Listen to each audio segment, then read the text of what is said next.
Snow hammered against the stone steps of the Beacon Hill townhouse, as if the sky itself wanted to witness the cruelty unfolding behind its iron gates. Elena Mercer didn't even have time to grab a coat. One moment she was standing in the foyer, still confused by the sudden shouting, and the next she was shoved backward into the freezing night, her bare feet slipping on the wet pavement. The heavy oak door slammed shut behind her, the echo cutting through her like a blade. Her husband, Brandon Kessler, stood inside the glass panel, his silhouette tall, cold, and unrecognizable. His voice was muffled by the storm, but not enough to hide the venom. "You're finished, Elena. You're leaving this house with nothing. You were never a Kessler, you were a burden." A burst of laughter came from behind him. His assistant, his mistress, stood at his side, wearing the same silk scarf Elena bought him last Christmas. She smirked, raising a champagne flute as if to toast Elena's downfall. Brandon didn't even hide it anymore. Not the affair. Not the betrayal, not the calculated pleasure he took in watching her crumble. The snow soaked through her thin blouse. Her breath shook. She tried the door again, pounding until her knuckles stung, but the lock clicked deliberately from the inside. She heard Brandon's mother's voice, sharp as broken glass. "Our family won't be dragged down by her instability. She's lucky we aren't pressing charges." Instability? Elena staggered back in shock. What charges? What lies had he crafted? A suitcase flew out from the balcony above, bursting open when it hit the steps. Just a few folded shirts, no wallet, no phone. Even her documents were gone.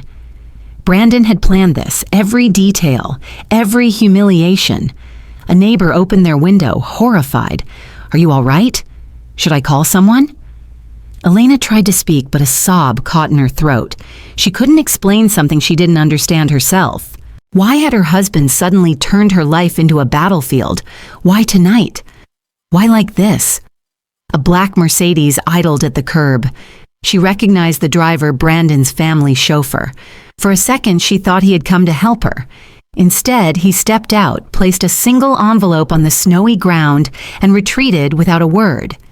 Inside the envelope, divorce papers, already signed by Brandon, and a psychiatric evaluation with her name on it completely forged. Her vision blurred. Her world collapsed. Then her eyes caught something. Another figure stood across the street under a street lamp, watching her, as if he knew this moment would come, as if he had been waiting. Her heart dropped when she recognized the face she hadn't seen in years, Adrian Cole. And he wasn't looking at her with pity. He was looking at her like he knew a secret she didn't, a secret that could change everything. And then he stepped forward through the snow. The cold stung Elena's skin as she stumbled away from the townhouse, her breath forming shaky clouds in the winter air. Beacon Hill was beautiful at night, gas lamps flickering, snow dusting the brick sidewalks, but tonight it felt like a place that wanted to swallow her whole. She wrapped her arms around herself, the thin blouse offering no warmth, her mind still spinning from the brutality she'd just endured. Her suitcase lay open behind her, clothes scattered and already wet. She didn't even have shoes. Her feet were numb, her toes burning with each step. She tried to remember the last time Brandon had looked at her with anything other than contempt, but the memories were smeared now, drowned beneath the shock. She reached into the broken suitcase, searching desperately for her phone. Nothing. Of course. Brandon had taken it earlier under the excuse of updating contacts. She hadn't realized he was doing something far worse, locking her out of her own life. A Boston taxi drove past, splashing slush onto her legs. The driver hesitated, eyeing her through the frosted window, but she had no wallet, no ID. She couldn't even pay for a ride to safety. She walked toward Charles Street, shivering, her teeth clicking together. Her mind replayed the forged psychiatric evaluation. They weren't just kicking her out. They were building a case to destroy her. Brandon had always been meticulous, but this was monstrous. A wave of dizziness hit her. She grabbed a lamppost to steady herself. She needed shelter. She needed someone, anyone who wouldn't look at her like she was broken. Her thoughts flickered to the man she'd seen moments before, Adrian Cole. She hadn't spoken to him in years, not since those brief months when he'd been assigned as her temporary guardian. Back then, he'd been kind, brilliant, and impossibly composed. But why had he been watching the house? Why tonight? Her chest tightened as she stepped into the dim light outside a closed bakery. Snowflakes clung to her hair, melting down her cheeks like tears she refused to cry. She could barely feel her fingers anymore. A soft buzzing cut through the quiet. Her heart lurched in confusion. She had no phone. Then she saw it. A small prepaid cell phone lying in the snow beside her suitcase, screen glowing faintly. Someone had placed it there, and the message on the screen read, "Elena, don't go anywhere. I'm coming to you." Her breath caught because the sender was Adrian. Elena pressed the prepaid phone to her chest as she walked toward a bench near the Charles Street station, trying to stay beneath the arch of a small awning. Snowflakes drifted around her like silent witnesses. She sank onto the cold metal seat, and for the first time all night, memory cut through the shock. She remembered the first day she met Brandon Kessler 5 years earlier in the lobby of the insurance firm where she worked. He had walked in wearing a tailored charcoal suit and a smile that looked practiced but dazzling. She was holding a stack of reports, nervous about her presentation, when he stopped in front of her. "Are you Elena Mercer?" he'd asked, his gaze sharpening with interest. She'd nodded, surprised. Most people never remembered her name. "I've heard about you," he'd said. "The quiet genius in the actuarial department." No one had ever called her a genius. No one had ever looked at her like she mattered. Over the months that followed, Brandon swept her into a whirlwind courtship, private dinners on Newberry Street, weekend trips to Cape Cod, a proposal on a rooftop overlooking the Boston skyline. Elena wasn't used to luxury or attention, and certainly not admiration disguised as affection. She mistook intensity for love. She mistook control for protection. There were signs she ignored: how he insisted on handling her bank accounts to simplify things, how he pushed her to cut ties with friends who didn't understand their lifestyle, how he always changed the subject whenever she mentioned her birth parents.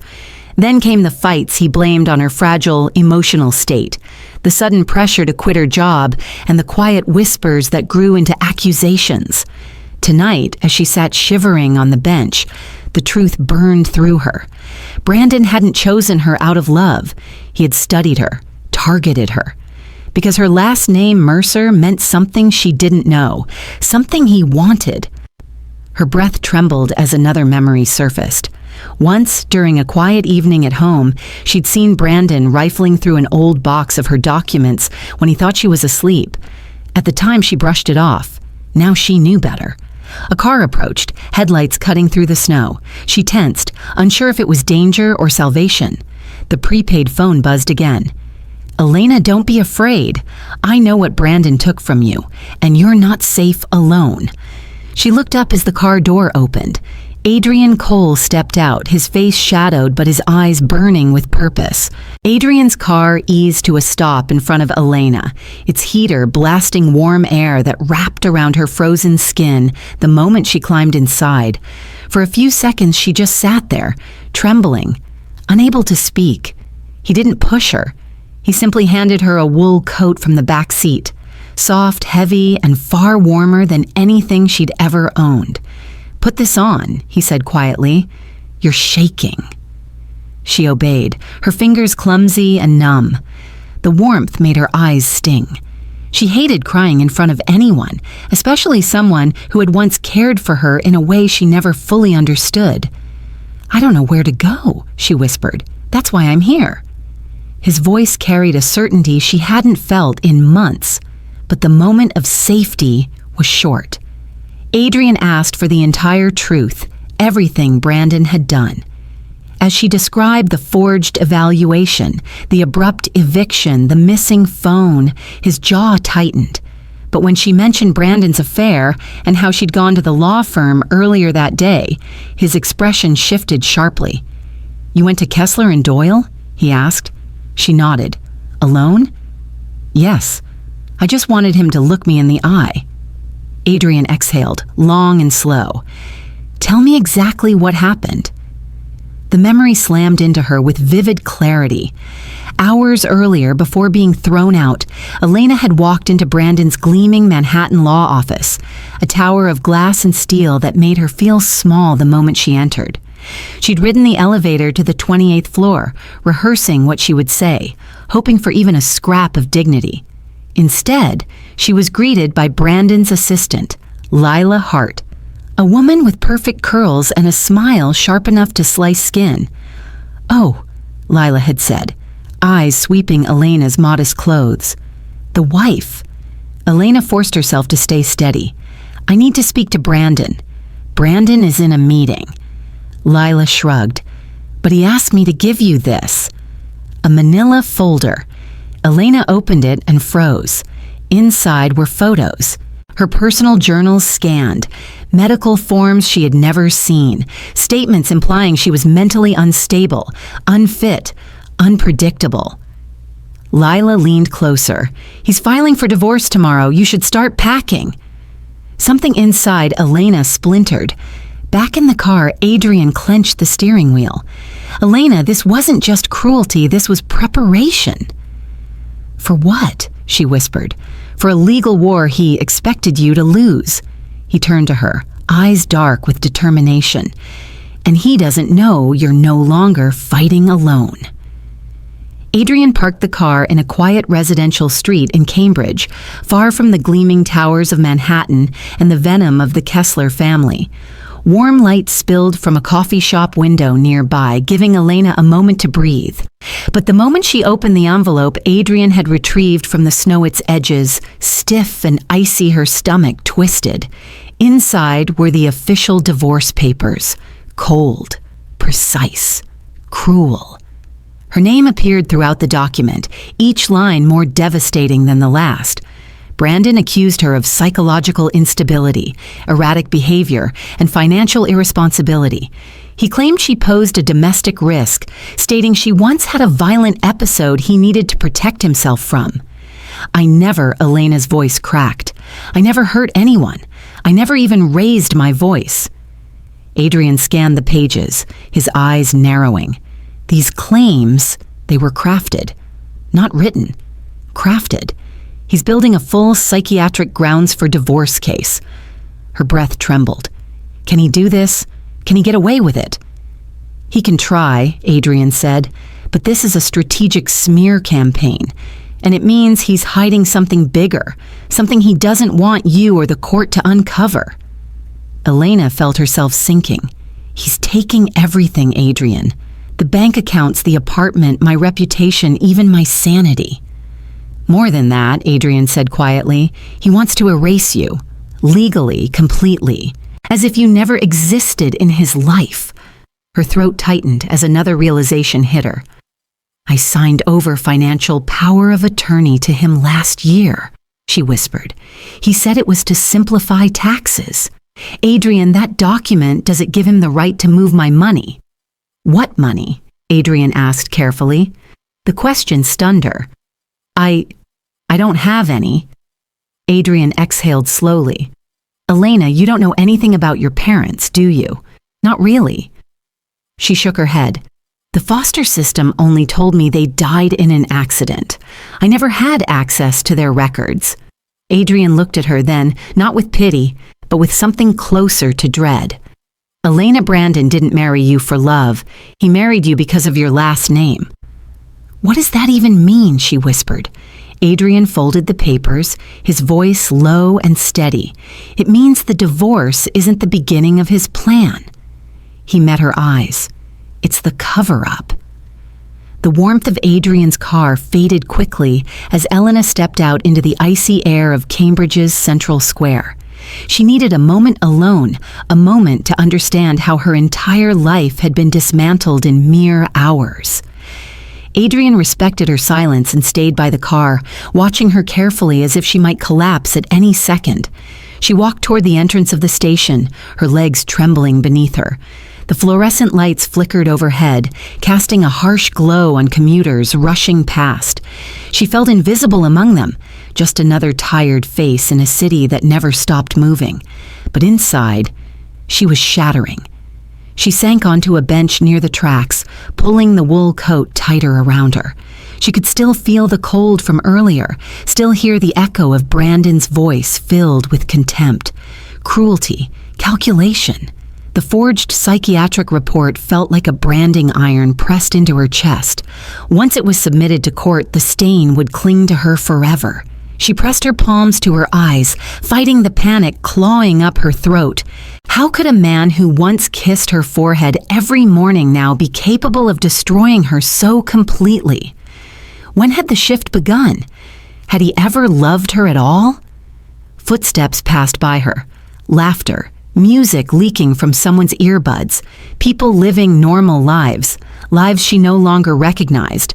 Her breathing quickened, her vision blurred. She didn't even realize she was hyperventilating until a stranger, a young woman holding a Starbucks cup, paused beside her. "Are you okay? Do you need help?" Elena tried to speak, but words tangled in her throat. The woman's expression shifted from concern to discomfort, and she slowly backed away, leaving Elena more isolated than before. She bent forward, elbows on her knees, trying to steady her breathing. The station wasn't warm, but it was bright. Too bright, almost punishingly so. Every sound echoed like a reminder of how alone she truly was. Then her mind replayed something Adrian said. He's hiding something bigger. What could be bigger than the lies, the smear campaign, the forged documents? Her chest tightened again. She felt as if the floor beneath her were tilting. When she finally lifted her head, Adrian stood several feet away, watching her with quiet intensity. Not pity, not fear, but purpose. He approached slowly, kneeling in front of her so she had no choice but to meet his eyes. "Elena," he said softly, firmly, "you are not losing your life tonight. You are rediscovering the part Brandon tried to bury." She swallowed hard. "What part?" Adrian took a breath. "The part that makes you worth stealing from." The next morning, after a sleepless night, Adrian brought Elena to a quiet corner office at Harvard Law School. The campus was still waking up, snow melting off brick pathways, students carrying lattes and backpacks. To Elena, the world looked painfully normal. She wondered how everything in her life could collapse while everyone else still had somewhere to be. Adrian set his briefcase on the table and opened it with the calm precision she remembered from years ago. "Before we move forward legally," he said, "you need to understand why Brandon planned your downfall so thoroughly." Elena hugged the wool coat around herself, still feeling raw. "Adrian, I'm nobody. I grew up in foster homes. I never inherited anything. I don't understand what there is to steal." "That's where you're wrong," he said gently. "And that's what Brandon never wanted you to discover." He slid a folder across the table. Yellowed documents, sealed envelopes, old bank statements, each stamped with a name she barely recognized. Mercer. Her heart stumbled. "This is my parents?" "Not just your parents," Adrian said. "Your father, Jonathan Mercer, was one of the founding partners of Mercer and Hale Investments, a firm that folded after his death. But the assets didn't vanish. They were transferred into a trust left unclaimed because your guardians never told you it existed." Elena stared at him, stunned. "I never saw this. I didn't know he had anything." "Yes," Adrian murmured, "and Brandon realized it before you did." Her skin prickled. "How? How would he know? Financial tracing is his area of expertise, and your last name, Mercer, is rare in certain old Boston financial circles. It wasn't hard for a man like him to connect the dots." A chill rippled through her. "He married me for this," she whispered. "He married you," Adrian said softly, "so he could legally access anything tied to your identity. And once he realized the trust required proof of your mental competence to unlock Elena's breath, hitched. He tried to make me look unstable." "Yes," Adrian said, "because if you were declared mentally unfit, guess who would control your assets?" Her stomach dropped. Brandon. Adrian nodded. Elena, you're not an ordinary target. You're the legal heir to a dormant fortune, one Brandon has already been siphoning into offshore accounts. Her pulse roared in her ears. Are you saying he already stole from me? No, Adrian said. I'm saying he's still stealing. He leaned in, voice steady. And now that he knows you've been thrown out, he believes you're too broken to fight. Elena's fingers curled into fists. For the first time since the nightmare began, anger cut through the fear. Then Adrian opened his laptop, turned it toward her and said, and this next document proves Brandon's fraud beyond recovery. The soft hum of Adrian's laptop filled the quiet office as he turned the screen toward Elena. Rows of numbers, account transfers, and coded financial trails glowed under the harsh white light. To anyone else, it might look like gibberish, but to Elena, trained for years in risk analysis, the patterns hit her like a punch. These transfers, she murmured, leaning closer, they're layered, almost invisible. Adrian nodded. Brandon used your identity authorization to make them appear legitimate. Her chest tightened. But these are dates after we married. And that, Adrian said, is exactly how he planned it. Under marital financial law, transfers authorized by a spouse appear legal unless contested. He used your signature, your social security number, your access rights. Elena stared at the screen, her throat tightening. He forged my signature. Yes, Adrian confirmed, and not just once. He clicked to the next file scan documents showing Elena's name in looping handwriting she barely recognized. She lifted a hand to her mouth. I never signed these. I wasn't even in the country that week. He counted on you not remembering, on you not questioning him. Adrian leaned back, his voice low. This isn't just theft, Elena. This is premeditated identity exploitation. Tears burned behind her eyes, not of weakness, but of fury. All those little moments Brandon insisted she let him handle the paperwork, all the times he dismissed her questions, it all made sense now. This can expose him, right? She asked quietly. This could put him away? Eventually, Adrian said. But not yet. What we have so far would only lead to a financial dispute. Brandon could stall for years, bury you in motions, outspend you into silence. Elena felt the weight of defeat trying to crush her again. So we still can't win. That's not what I said. Adrian slid another document in front of her. But this changes everything. It was a ledger separate from the others, one Brandon clearly thought he had erased. But fragments remained, just enough to show something alarming. Brandon hadn't only siphoned money, he had transferred it into a shell corporation under a single beneficiary. Her breath froze. Why would he make me the beneficiary? Adrian held her gaze. To pin the entire fraud on you if he was ever investigated, you'd look like the mastermind, not him. Elena's pulse pounded in her ears. He was preparing to sacrifice me. He was, Adrian said gently, until tonight. She swallowed hard. Why tonight? Adrian's expression darkened as he opened one final file.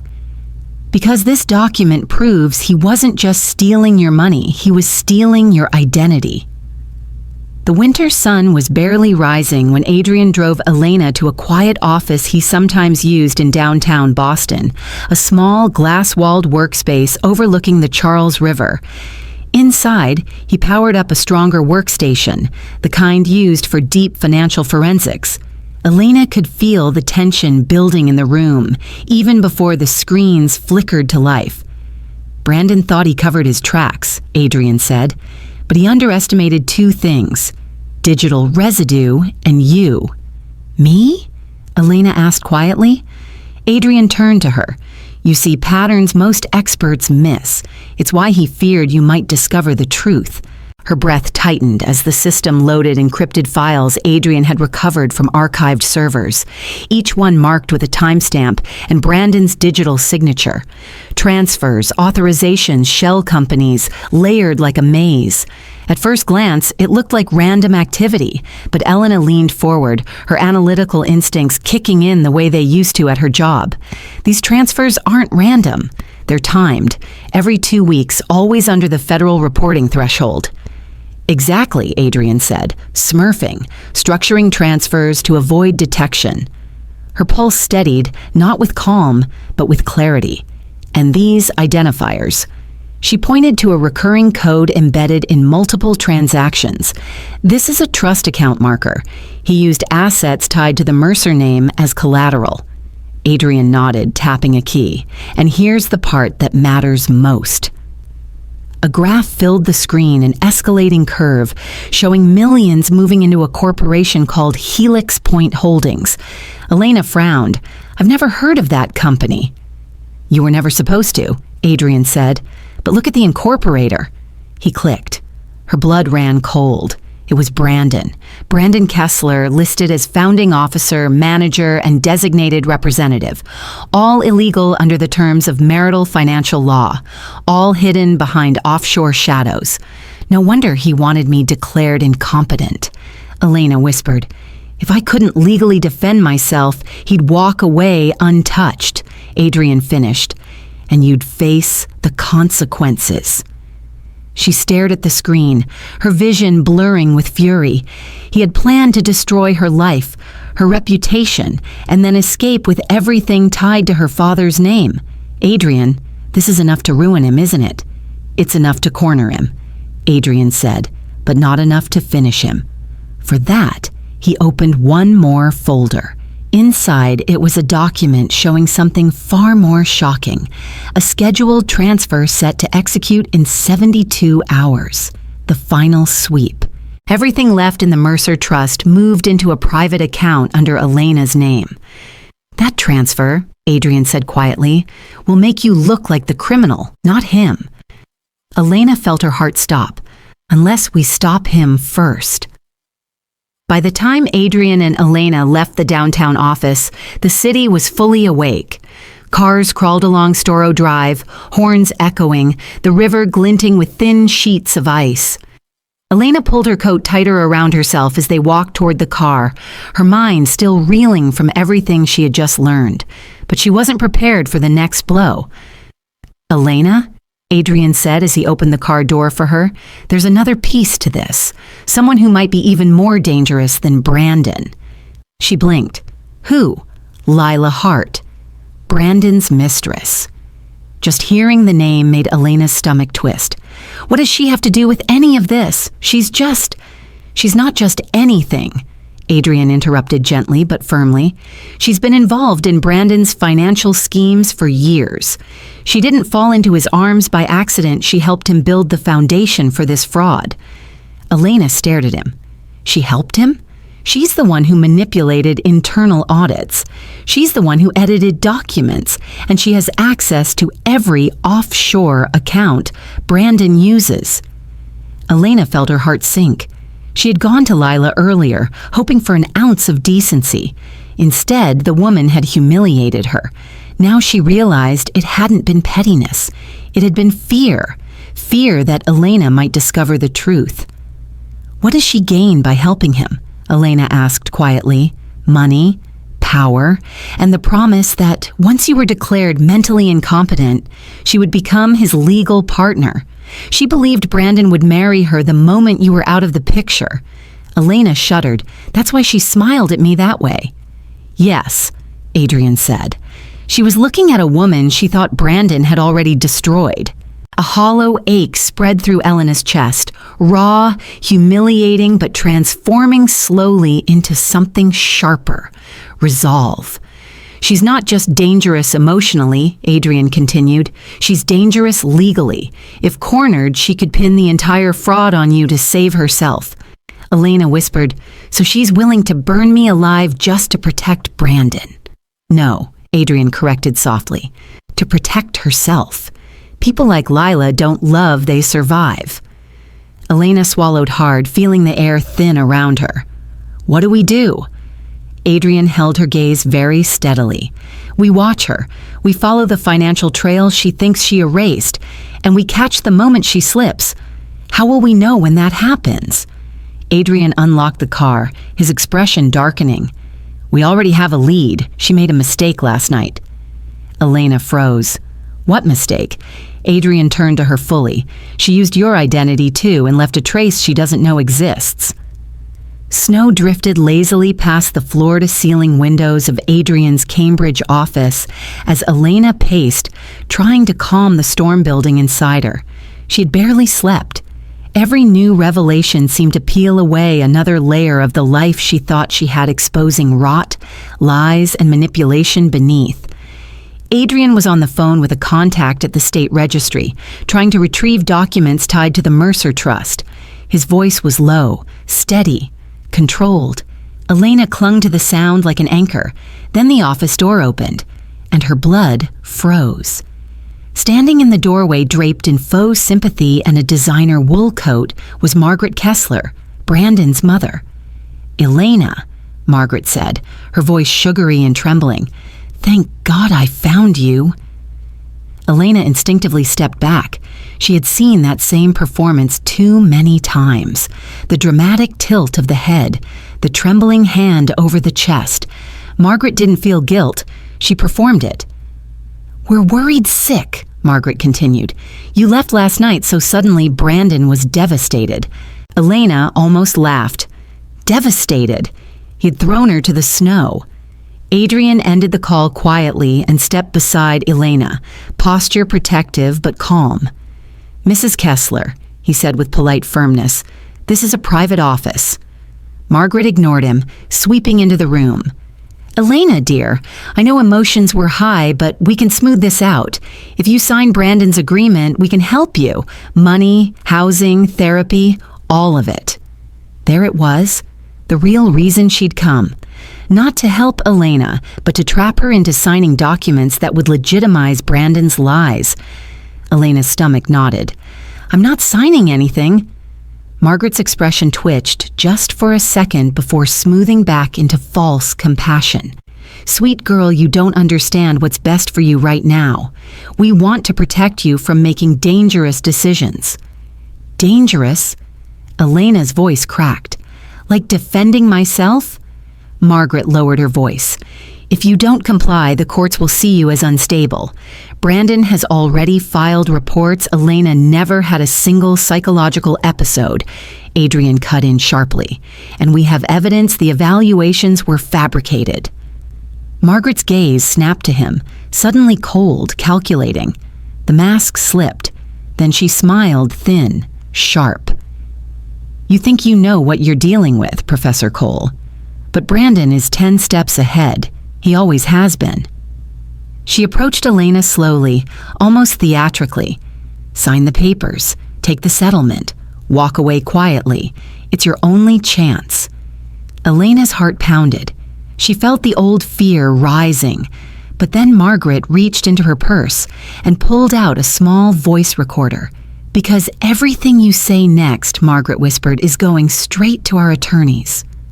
Margaret's thumb hovered over the recorder's button, her eyes gleaming with the quiet arrogance of someone who had spent a lifetime winning battles by intimidation alone. Elena froze, not because she feared what she might say, but because for a brief, shaking moment, she felt the old version of herself resurfacing. The girl who apologized for breathing, the wife who lowered her voice, the woman who let herself be rewritten. Adrian saw it instantly. "Elena," he said softly, firmly, "you don't owe her a single word." Margaret stepped closer. The recorder raised. "Don't listen to him. This is your last chance to cooperate before the courts intervene. Brandon is filing an emergency motion claiming you're a danger to yourself." If the judge agrees, Elena flinched. She knew exactly what that meant. Forced psychiatric evaluation, temporary detainment. Brandon would gain control of everything. "Stop," Adrian said sharply, stepping forward. "Mrs. Kessler, coercing someone into signing legal documents under emotional distress is grounds for—" "Oh, please," Margaret snapped. "You think threats scare me? My family built half the political networks in this state. I don't lose, Professor." She turned back to Elena, voice dripping with condescension. "Sweetheart, you have no one on your side. You leave this office without agreeing to the settlement, and Brandon will crush you in court. Publicly." Elena felt heat rise in her chest, a tremor climbing her spine, not fear, but something harder, sharper. A memory flashed. Brandon grabbing her wrist last winter, insisting she was too fragile to manage her own life. The pitying looks, the whispered doubts, the way they rewrote her mind while she wasn't looking. Not this time. Elena lifted her chin. Mrs. Kessler turned the recorder off. Margaret laughed. "You're in no position to make turn it off," Elena repeated, her voice steadier, colder. Margaret hesitated, thrown by the shift. Adrian folded his arms. "If you continue recording a conversation in my office without consent, you'll be violating both state and federal law. Shall I list the penalties, or would you prefer a written notice?" Margaret's smile faltered. Slowly, she lowered the recorder. Elena exhaled, but relief lasted less than a second, because Margaret's next words sliced through the room like ice. "You think this matters? By tomorrow, the judge will grant Brandon full temporary guardianship over her assets. The motion is already filed." Elena's stomach dropped. "He's what?" Margaret smirked. "By this time tomorrow, Elena, you won't legally be able to speak for yourself." The next morning, the courthouse in Suffolk County buzzed with low electric tension, the kind that clung to the marble walls and echoed down every hallway. Elena stood beside Adrian outside courtroom 4B, her hands trembling despite the warmth of the wool coat.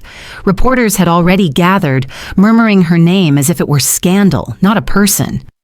"Elena Mercer," someone whispered, "the unstable wife." She flinched, wounded. Adrian stepped slightly in front of her, shielding her from the cameras.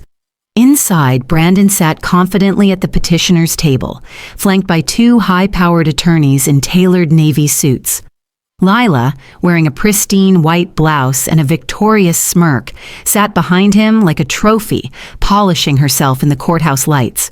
The moment Elena entered, Brandon's eyes locked onto hers flat, cruel, triumphant. He mouthed, "You lose." Her stomach twisted, but she refused to look away. The judge called the session to order. Brandon's lead attorney rose first, smooth and rehearsed. "Your Honor, we are here today to request temporary guardianship over Mrs. Mercer's financial and legal affairs due to documented concerns about her mental stability." Fabricated concerns, weaponized lies. He continued, "We have years of testimony indicating erratic emotional behavior, impulsive decision-making, and dangerous episodes that put both herself and Mr. Kessler at risk." Elena's breath hitched. Episodes? What episodes? Then came the witnesses. First, a former neighbor, a woman Elena barely knew, claiming Elena often screamed at night and threw things. Elena stared in disbelief. She had never raised her voice once in her life. Next, an old co-worker Brandon had manipulated into believing Elena struggled with emotional regulation. Every word twisted, every memory poisoned. Then the worst blow. Lila took the stand. In a soft, trembling voice, perfectly acted, she said, "I was worried for Mr. Kessler. He told me Elena was unstable, that she had violent tendencies. I saw the bruises Brandon had caused, bruises he now blamed on her." Elena felt her chest collapse inward. Her pulse throbbed painfully in her ears. Adrian leaned toward her. "Do not break. They want you rattled." But inside, Elena felt herself hollowing out. The judge looked troubled, swayed. Brandon sat back, satisfied. Then Adrian stood. "Your Honor," he said calmly, "before I cross-examine, the defense would like to introduce a preliminary exhibit." Brandon's attorney scoffed. "What exhibit?" Adrian lifted a small device, a USB drive. "This," he said, "contains footage from the Kessler residence last night." Brandon froze. Lila's face drained of color. The judge leaned forward. and it contradicts every testimony given today. Adrian stepped toward the bench. Your Honor, the defense moves to play the video immediately. The courtroom lights dimmed slightly as the clerk connected Adrian's USB drive to the overhead monitor. The air-shifted reporters leaned forward. Brandon stiffened in his seat, and even the judge adjusted her glasses, sensing the weight of what was coming. Begin playback, Adrian instructed calmly. The screen flickered, then sharpened into the snowy front steps of the Beacon Hill townhouse. Elena's breath caught. There she was, shivering in the storm, barefoot, clutching herself as Brandon's voice snarled from inside. Through the audio, clear and vicious, Brandon shouted, "You're leaving this house with nothing. Do you hear me?" Nothing. A gasp rippled through the courtroom.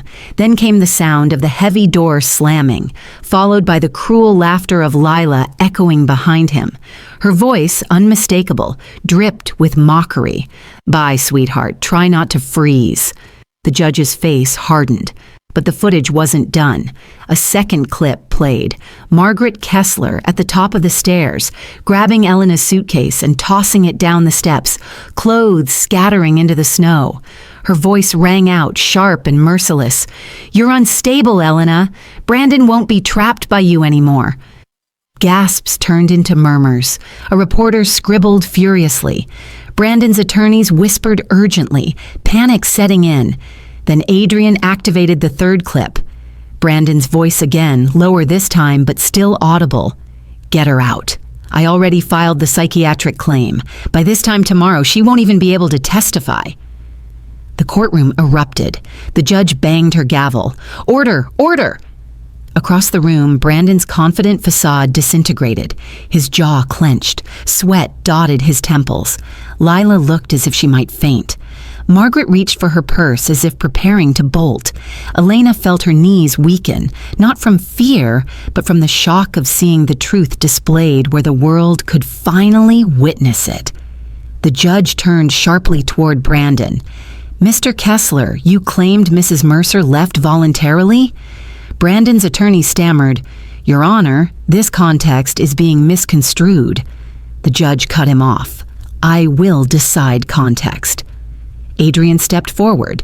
"Your Honor, these videos contradict every testimony given today and demonstrate intentional coercion, fraud, and emotional abuse directed at my client." The judge nodded slowly, her expression darkening. "This court will not tolerate perjury."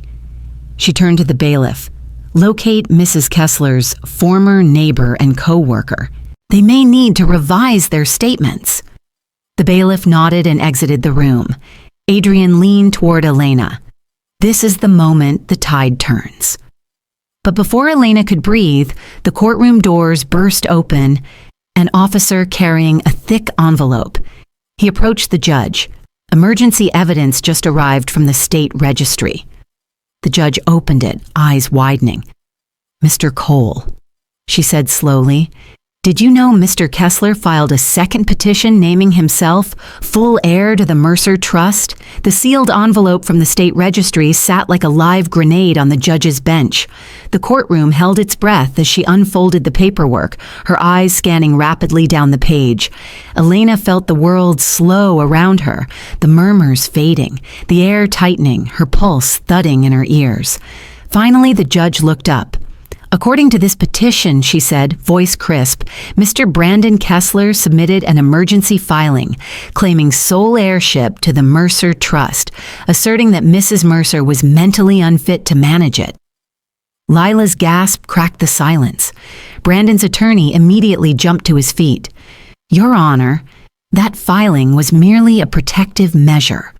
My client was concerned about Mrs. Mercer's sit-down," the judge ordered, slamming her gavel once. "You will not insult this court with such fabrications." Elena's throat tightened. She had never even known the trust existed yet. Brandon had tried to take ownership of it before she'd even been told her own history. Adrian stepped forward. "Your Honor, may I clarify something for the record?" The judge nodded. "The Mercer Trust requires a living heir," Adrian said evenly, "and that heir is Elena. Brandon married her with the sole purpose of obtaining access to it. When he discovered he could not access the funds directly, he began orchestrating a psychological invalidation to gain control. The judge's expression hardened further. This filing suggests premeditation. It is premeditation, Adrian replied.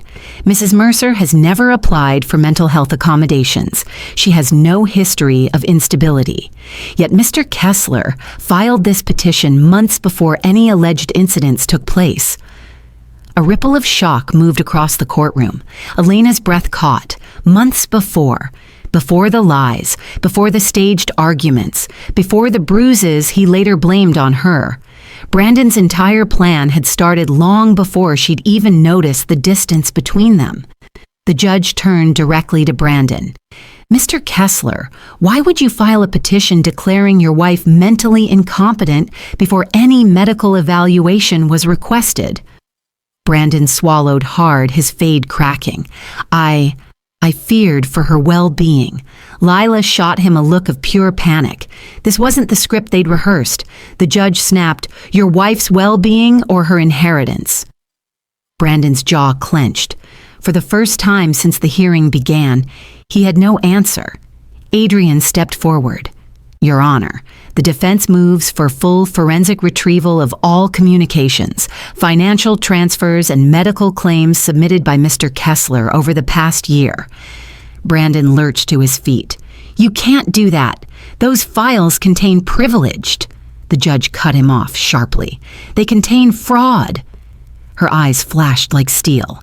"This court hereby orders immediate seizure of Mr. Kessler's electronic records." Brandon's face drained to white, and that was when the bailiffs approached him. The moment the judge ordered the seizure of Brandon's electronic records, the courtroom shifted. Whatever confidence Brandon came in with evaporated. His fingers curled into fists on the table. His jaw clenched so tightly a muscle twitched in his cheek. Lila, seated behind him, looked like she'd swallowed ice water. Two bailiffs approached Brandon, requesting access codes to his devices. His eyes darted around the room, calculating, desperate. "This is illegal," he muttered. "You can't do this without we have a court order," the bailiff replied flatly. "Compliance is expected." As Brandon's phone and laptop were confiscated, Adrian leaned toward Elena, voice low. "This is where their entire operation unravels." Elena nodded faintly, her heart pounding. She didn't fully understand how deep Brandon's schemes went, but she could feel the ground beneath him splintering. But something unexpected happened. Lila stood abruptly. "I need a recess," she blurted. Her voice trembled, her hands shaking. The judge raised an eyebrow. "You are not counsel. You have no standing to request a recess." I need to speak," Lila insisted, suddenly breathless. "I have information." Brandon snapped his head around, glaring daggers. "Sit down." But she didn't. She took a step away from him, then another. "Your Honor," Lila said, voice cracking, "I want to revise my testimony." The entire courtroom inhaled sharply. Brandon surged to his feet. "Lila, don't you dare!" She turned on him, tears sliding down her cheeks.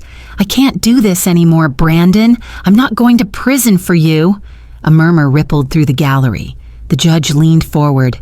"Ms. Hart, are you retracting your previous statements?" "Yes," Lila whispered. "Brandon coached everything I said.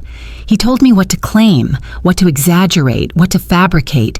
He said Elena would be institutionalized before she ever figured it out." Elena's stomach twisted, a mix of pain and vindication. Adrian remained silent, letting the moment speak for itself. "And there's more," Lila said, trembling. "He forced me to sign documents in Elena's name. He said no one would ever know." The judge's expression hardened. "Ms. Hart, you understand these are admissions of fraud." Lila nodded miserably. "I'll cooperate. I'll give you every file, every password, every message. I kept backups in case he ever turned on me." Brandon's voice exploded across the room. "You little—" "Enough!" the judge barked. Bailiffs stepped in, blocking him as he lunged toward Lila. The courtroom had never felt so volatile. And then another officer entered the courtroom carrying a thick binder. "Your Honor," he said, "we've retrieved the first batch of Mr. Kessler's encrypted emails." The judge flipped open the binder, skimmed a page, and her eyes widened in shock. "Mr. Cole, these messages show Brandon was planning to flee the country this week."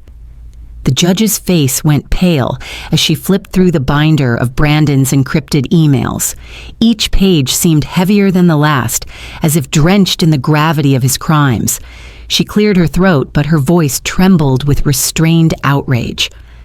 "Mr. Kessler," she said, "these communications outline flight plans, Bahamas, Zurich, Dubai, and instructions for transferring all remaining Mercer Trust funds to an untraceable cryptocurrency wallet."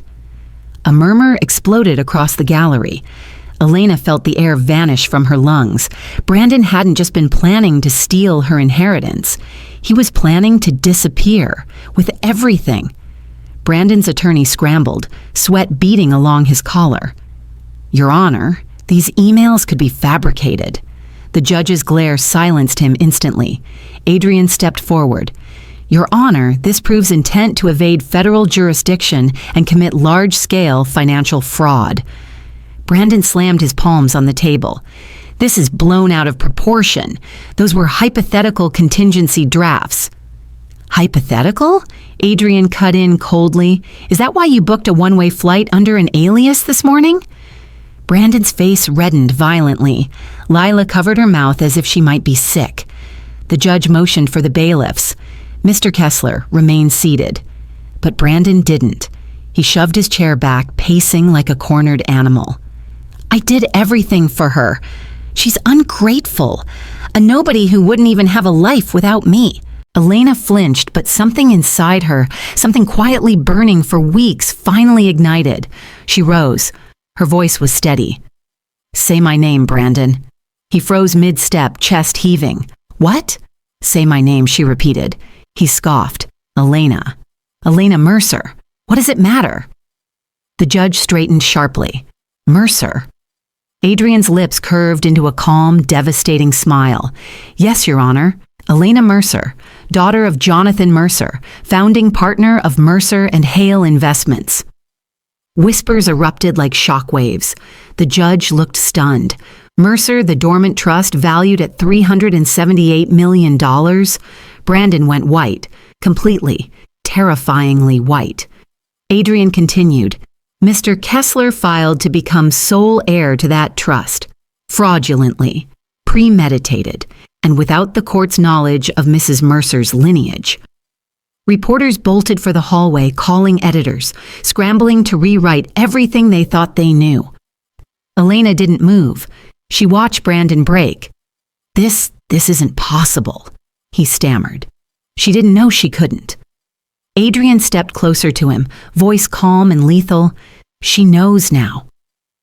Brandon staggered back, breath shaking, and then the judge spoke the words that shattered the courtroom into silence. "Mr. Kessler, this court is ordering your immediate detention." The courtroom buzzed like a struck hive as Brandon was escorted to the side of the chamber, his hands trembling, his usually polished composure shattered. Reporters whispered furiously, their pens scratching across notebooks, capturing every frantic detail of the downfall of a man who once believed himself untouchable. Elena watched him closely, not with fear anymore, but with something far more dangerous to him. Clarity. Brandon's attorneys huddled, pale and frantic, whispering urgent strategies that died the moment the judge raised her hand. "This court," she announced, "will recess for 30 minutes while we review Mr. Kessler's filings regarding the Mercer Trust." She slammed the gavel. The room erupted. Adrian guided Elena to a quieter corner near the windows, away from the reporters gathering like a storm. Snow drifted outside, bright against the courthouse's dark stone walls. "Elena," Adrian said gently, "you did incredibly well." She swallowed. "I didn't do anything." "Yes," he said, "you stood your ground, and you faced the truth head on." But before she could respond, a voice sliced through the hallway. Elena! Margaret Kessler barreled toward them, her perfect composure cracked, mascara smeared at the corners of her eyes. She looked like a queen deposed desperate, humiliated, furious. "You ruined him," she spat. Elena straightened. "He ruined himself." "You think this ends with Brandon?" Margaret hissed. "This trial will destroy our entire family, our reputation, our legacy." Adrian stepped forward unflinching. "Perhaps you should have considered that before orchestrating fraud." Margaret glared at him. "You think you've won? You have no idea what you're dealing with." Then her gaze sharpened, glittering with venom. "You think he kept all his crimes in writing? There are things you haven't found yet, things that will bury her." She pointed directly at Elena, her finger trembling. Brandon wasn't acting alone. Adrian's expression tightened. "Explain." But Margaret only smirked. "Ask yourself, who gave Brandon access to Elena's birth records? Who benefited from the trust being dormant? Who disappears whenever the truth gets close?" A chill crept up Elena's spine. "What are you saying?"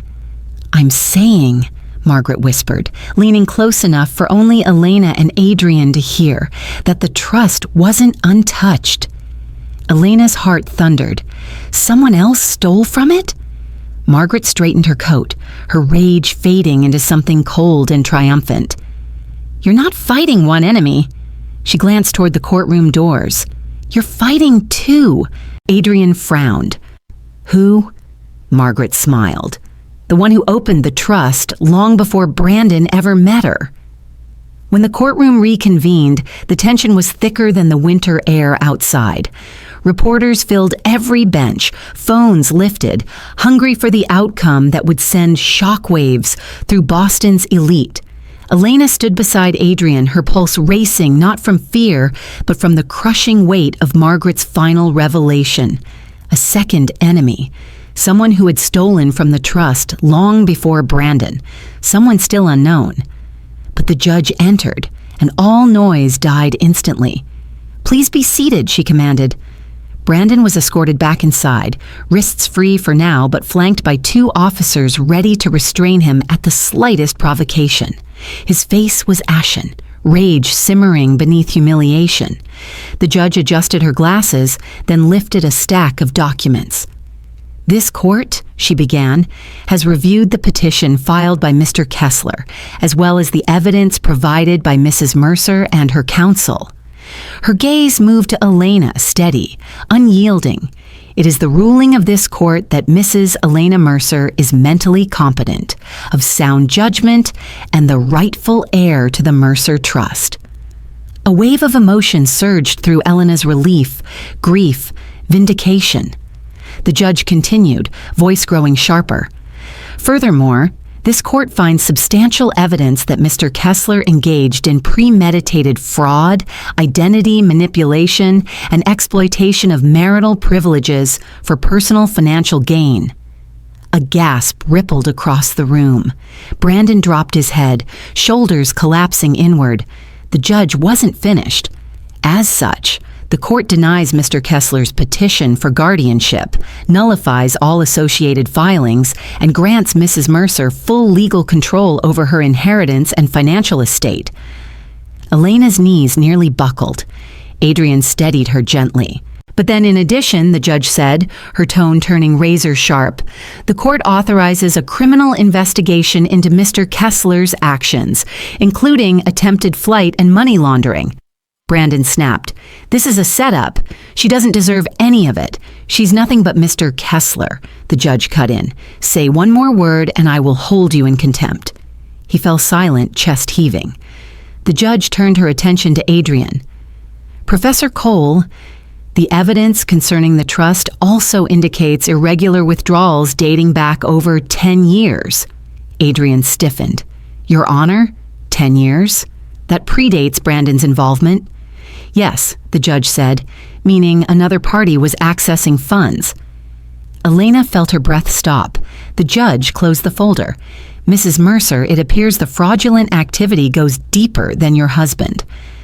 Brandon smirked suddenly, broken, but still cruel. "You think I'm your biggest problem?" he hissed under his breath. "You have no idea." The judge signaled the bailiffs. "Mr. Kessler, you are hereby taken into custody."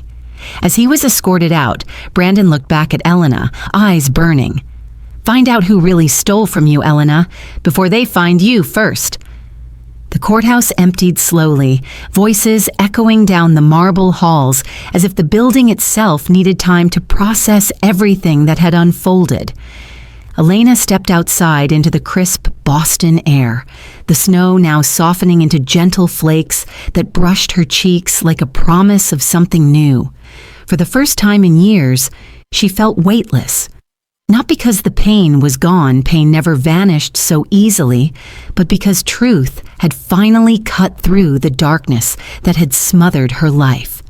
Brandon was in custody, his lies dismantled, his power stripped away. But the other revelation still lingered like a shadow. Someone else had stolen from the Mercer Trust long before Brandon arrived. Yet for today, for this moment, she allowed herself to breathe. Adrian joined her at the top of the courthouse steps, hands in his coat pockets, his expression softening when he saw her. "You handled yourself with more strength than you know." "That wasn't strength," she murmured. "It was survival." "Survival is strength," he said, "and you've done more than survive." The streetlights flickered on, casting a warm glow over the snow-lined sidewalk. Elena watched a pair of students pass by, laughing, completely unaware of the war she had just fought. The normalcy felt surreal. "What happens now?" she asked quietly. "Now," Adrian said, "you take control of your inheritance. You reclaim your family's legacy, and we find whoever opened the trust illegally a decade ago." She nodded, though the thought made her chest tighten. "It scares me, knowing there's more. That's why you won't face it alone." She looked up at him, then really looked. The man who had stepped into the storm the night she lost everything. The man who believed her before she even believed herself. The man who had protected her future while helping her rediscover her voice. "Adrian." She hesitated. "Why did you come that night? You barely knew me anymore." His smile was small, earnest. "Some people you never forget, and some promises don't expire." The words warmed her more than the coat around her shoulders. Below them, a black car pulled up to the curb.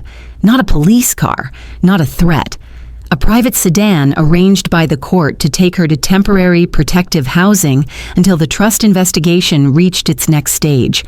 But before she stepped forward, Adrian gently caught her wrist. "Elena," he said softly, "there's something I want before this gets bigger, before the past tries to swallow us again." She turned toward him, heart fluttering. Adrian took a breath.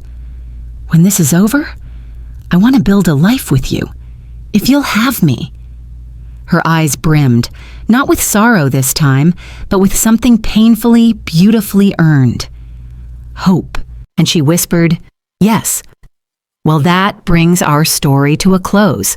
And if you're still here, right now, then something in Elena's journey must have touched your heart in a real, personal way. Maybe it reminded you of your own battles, the moments life knocked you down, or the nights you felt completely alone. But here's the truth. Sometimes the worst storms aren't meant to break us. They're meant to shape us. Like Marcus Aurelius said, what stands in the way becomes the way. The pain, the betrayal, the losses, they're not the end of the road. They're the beginning of who we're becoming. So if today's story gave you even a little strength, a little healing, or just a moment where you felt seen, do me a favor. Hit that like button, share this video with someone who might need it, and subscribe so you don't miss what comes next. Thank you for staying with us till the very end. It means more than you know. Let's keep walking these stories together, one heart, one lesson, one victory at a time.